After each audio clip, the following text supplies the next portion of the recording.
Alright, welcome back. So, in the previous part, I would assume Brandon finished the 6th gym? Yeah, 6th gym. I think that's what we're at this point. Um,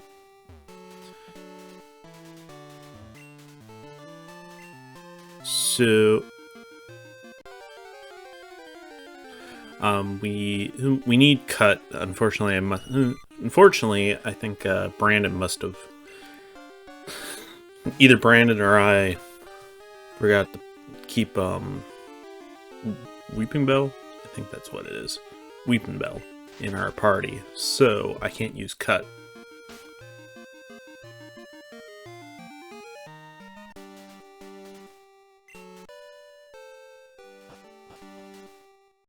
Alright. Guess I must have cut some of that out already. Anyways. So we need to head back over here and meet with Sweetcoon for the 10th time or whatever. Eventually we will see this thing in a battle. I hope so, at least. Also need to start thinking about catching one of the roaming legendaries. Brandon's, according to Brandon, he's making a big deal about catching the roaming legendaries. I don't think he wants to do it, but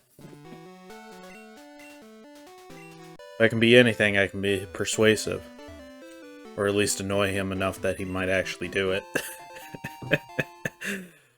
Hopefully he actually goes out of his way to try and catch one of the legendary bird Pokemon, I guess.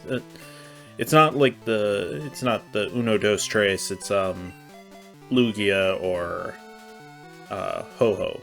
Ho-Oh. Yeah, because it's not Ho-Ho like Santa Claus, it's Ho-Oh. Alright, so this is Fisherman Tully. He has a quillfish. He never shuts up about his quillfish. The only reason why you should really get this guy's number is because he has a water stone that you can get.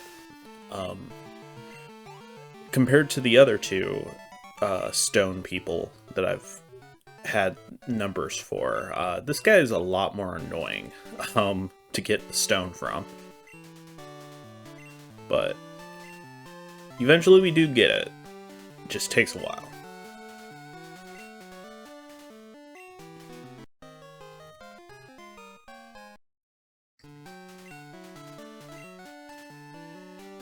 Alright. So, I can't remember if we've been through that tunnel or not. I think that's the way they intend you to go, if you don't have surf yet. But I guess I don't know. So I haven't... I should probably go through that because I doubt Brandon has.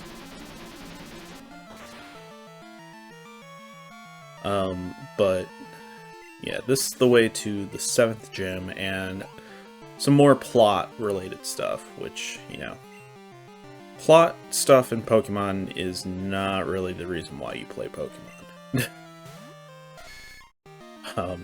Plot stuff in Pokemon is kind of a formality that you have to do in order to, you know, beat the game.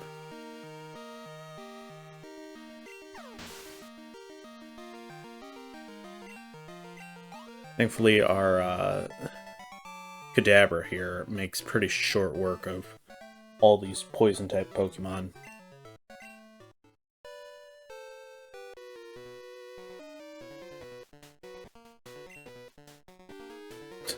Touch some grass.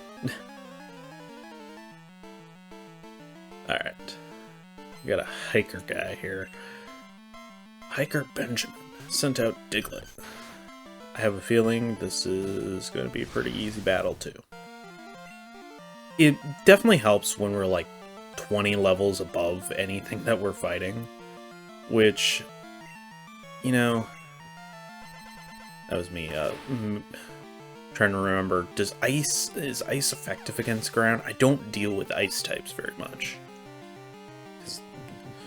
Ice is a really good type against a lot of Pokemon, but it can't defend at all.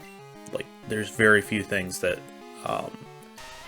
ice is extremely strong against defending wise. Grass types primarily, I think, are the big ones that they're good at defending, but they're weak to fire, they're weak. Fire in particular, I think they're weak to water as well. And a few others.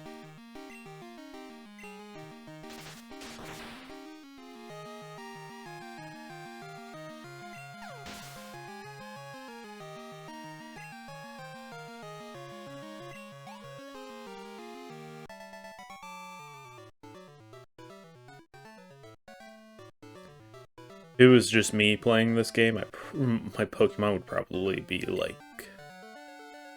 10 levels lower than what they are right now, because I can't be bothered enough to grind. Which I know genuinely annoys Brandon, so that's another reason why I don't do it.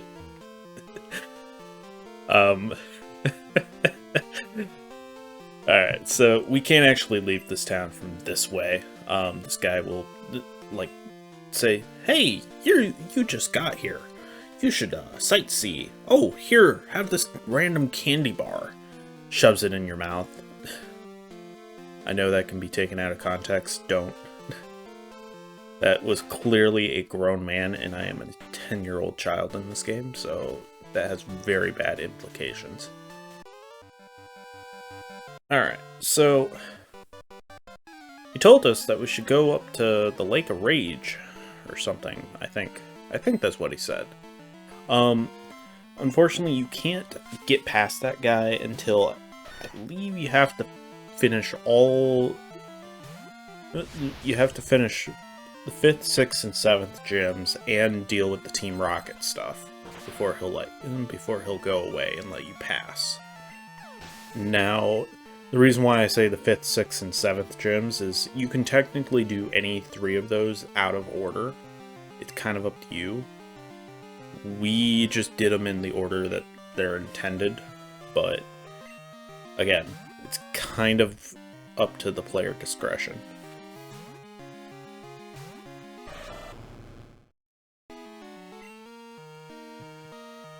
Water gun. Surf is still a really powerful move. Like, it's actually one of the best water type moves. Besides maybe like Hydro Pump. But even then, I think Hydro Pump has some accuracy problems. But Surf, the fact that it's an HM really makes it, like, it's definitely the best HM, like, in terms of battle. And even then, it's a very important HM outside of battle, too. In fact, it's probably the one that you'll use the most, besides maybe Fly.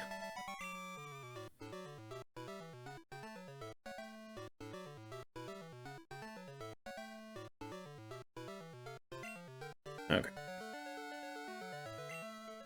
I think I accidentally hit a random button while recording. Oh, shut up, Tully. I don't care. Just give me my stone. Alright, so you only head in here if you want to lose $1,000. Otherwise, just go around. I only do this to show it off. And be careful, don't head back in here, like by accident or something, because they will steal another $1,000 from you. I wish you could battle them to get your money back or something. Also, I love how this guy, like, refers to our rival is question mark, question mark, question mark, since that's what we named him. It's like, this guy showed up. So, Nidoking. What level does Nidoking actually, like, when does a Nidorino evolve into Nidoking? Because that seems really low for a Nidoking. Or, I don't think there's any special circumstances, is there, to evolve a Nidoking or Nidoqueen? That just shows how often I play with that Pokemon, those Pokemon. Okay, sorry about that, I had to sneeze. Psst, psst, psst, psst. Okay. So let's send out Weeping Bell. I know Slowbro has, like, psychic attacks, but it's mostly going to use water-based attacks on me.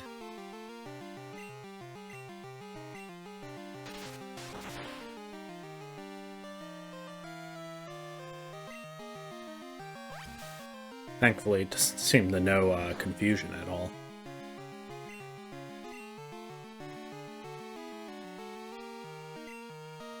Poison won't do very much to it, so just cut does enough.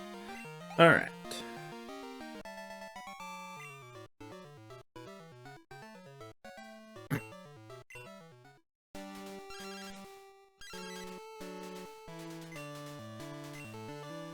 I really should just take my money from her so she's not spending it.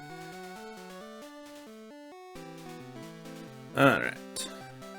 Head up here, Lake of Rage.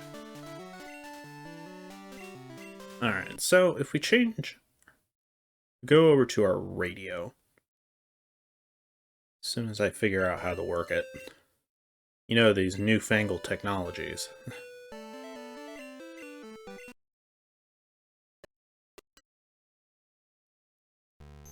Go all the way to the end. There's this mystery station.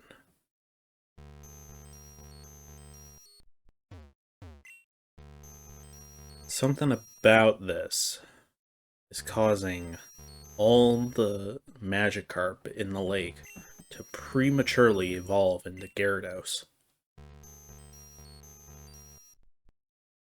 So I believe there's maybe like 1 or 2 items up here that we can find.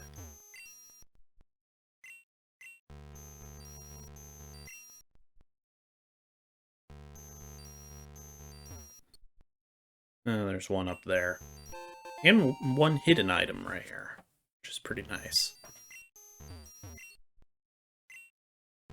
So the only thing that you're going to be fighting in here are Magikarp and Gyarados.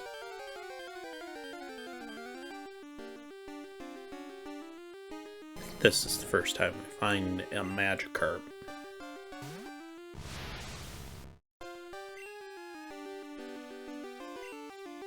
Confusion. Level 15 Magikarp, I mean, that's not too bad. But what we're actually going to be fighting is this thing. Nothing else along the lake. So, this is a red Gyarados, which is actually the shiny Gyarados. This is more or less every person's first shiny, unless they get really lucky and find a shiny out in the wild. I can't remember what the chances are of finding a random shiny, but it's pretty low. I don't think I've ever found a shiny out in the wild. So this is really the only shiny that I've ever caught is the red Gyarados, which, let's be real, it does not count as any person's first shiny. So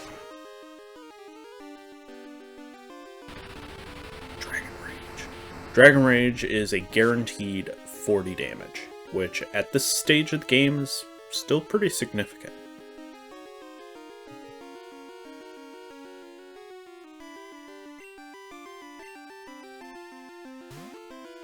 So I'm not sure if Brandon did, or Rando, I call him Brandon because that's his actual name, and that's what I've always known him as.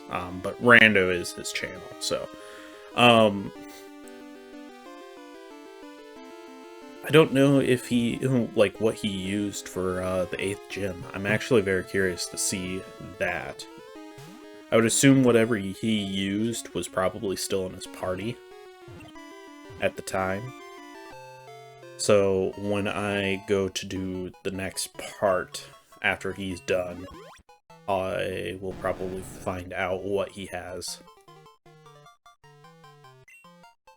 Alright, so Gyarados, as per tradition at this point, I guess, will be named Skull Kraken, which I think is like the name of Gyarados in Japan or something. So, Skull Kraken. And we obtained a red scale. Not really sure what the red scale is for, but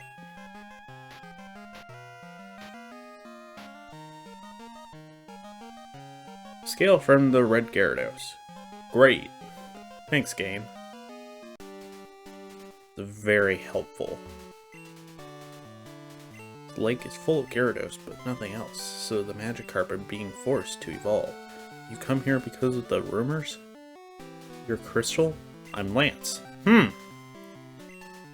Lance, you say? Obviously, us as the trainer does not know who Lance is, but us as the player, or at least anyone who's watched or played Pokemon Red, or Pokemon Blue, or Gen 1, definitely knows who this guy is. Which, I think this is the first time, or the first instance, where the champion of the Elite Four kind of, like, visits you while you're on your journey. So you kind of get to know them beforehand. Now, Gen 1's a little different because technically your rival becomes the champion before you get there.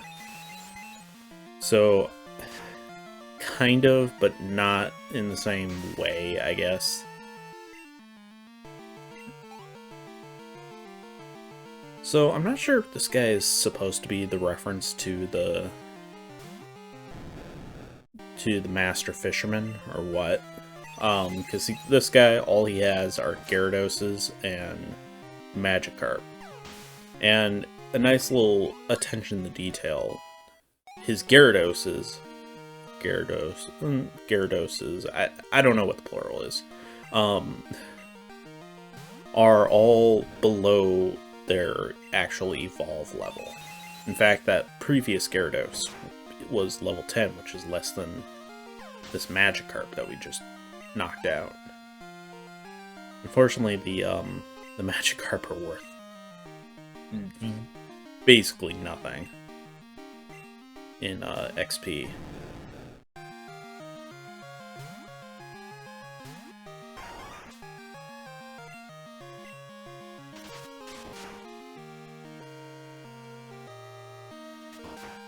Honestly, I think it's because Gyarados is half flying, so I think grass types just isn't doing as much damage as it would if it was just water.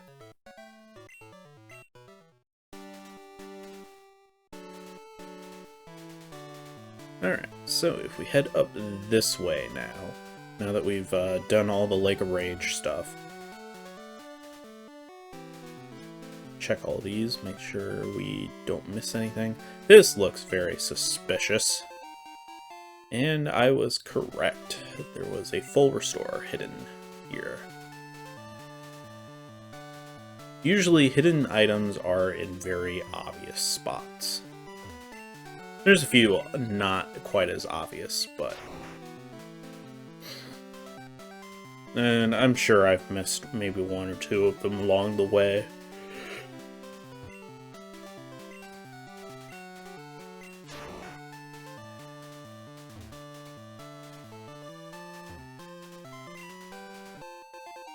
Ooh, a rare candy.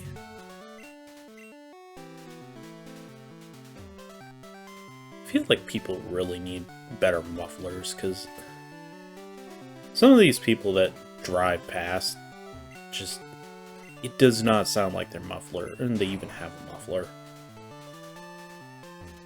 I'm hoping that that noise doesn't get picked up in the mic, but you never know. I think it's worse when I'm talking, because then, like, the sound gate is open, so stuff is more likely to slip past.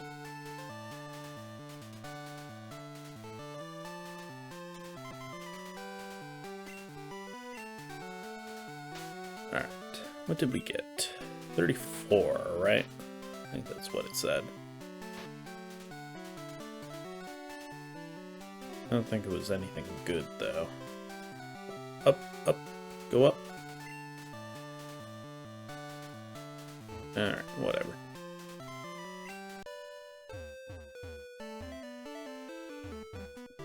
Alright. We've still got one more item that we need to go and get.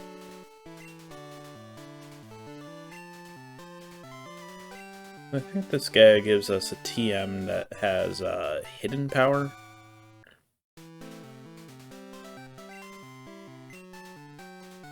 Which I don't think was all that great. In fact, I think that's the... Is that the one attack that the unknown know? Like the only one that they can learn or whatever? Yeah, spoiler alert, we're going to be seeing some unknown here very soon. Not in this episode.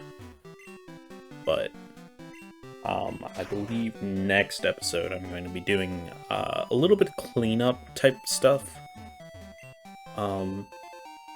Since we'll have most of the things to do so. Alright. So I just cut back so we don't have to do the whole maze thing, but we run into a ferret. They're so adorable. I've actually been watching The Legend of Korra again. And I mean, it's obviously not as good as Avatar: The Last Airbender, but it's still a good show. Parts of it are still a good show. And I love Naga and Pabu. Like, Naga is just so adorable. She's just a big puppy dog. And I mean, Pabu is just adorable as well. And the baby bison are really cute. I really like the baby bison. Anyways, so let's toss one of these apricorns that I'm never going to use. I can't remember if you can sell them. Get a bitter berry. Now, bitter items, things that have like the bitter status or whatever, are they decrease your Pokemon's happiness. Now, I don't know how beneficial having a Pokemon be happy really is, unless they need a certain happiness to evolve.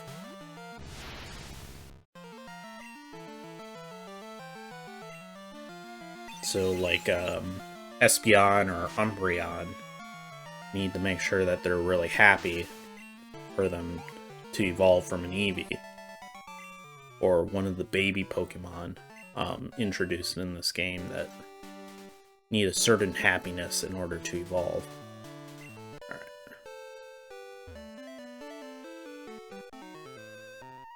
Doo-doo. You have any rare Pokemon? No. Leave me alone, you fucking weirdo. Sorry. Pokemaniacs just piss me off. Because they're so freaking creepy. Why do you just stop this random person to talk to them about their Pokemon? Be like, show me your Pokemon. It's like, dude, touch some grass. What am I fighting here? Oh, a Farfetch, that's right. I don't think you actually fight that Farfetch in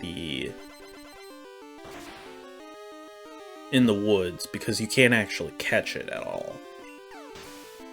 So this is where you can catch Farfetch. I don't know how good Farfetch really is, to be completely honest, but this gen, I feel like, has the same sort of problem as Gen 1 with item management. It's not quite as bad, because you have different pockets for different things, like moves, Pokeballs, and that type of stuff. But it's still really annoying not having enough space to have what you need, all of your, like, different healing items. Alright. So, I taught our Spearow how to fly. Somehow this tiny thing is going to carry us everywhere. We're gonna head the Goldenrod first before we end this part.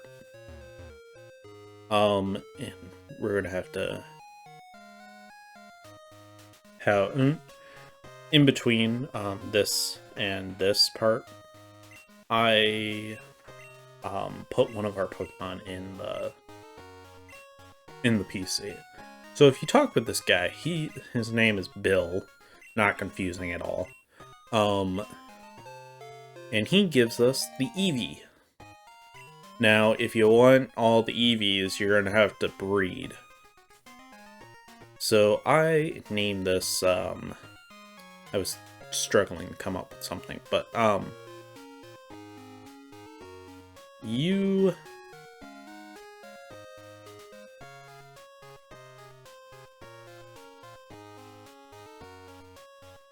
choose. So this was my way of saying, Brandon, choose what you want. If he even sees that I have an Eevee. So I guess we'll find out when I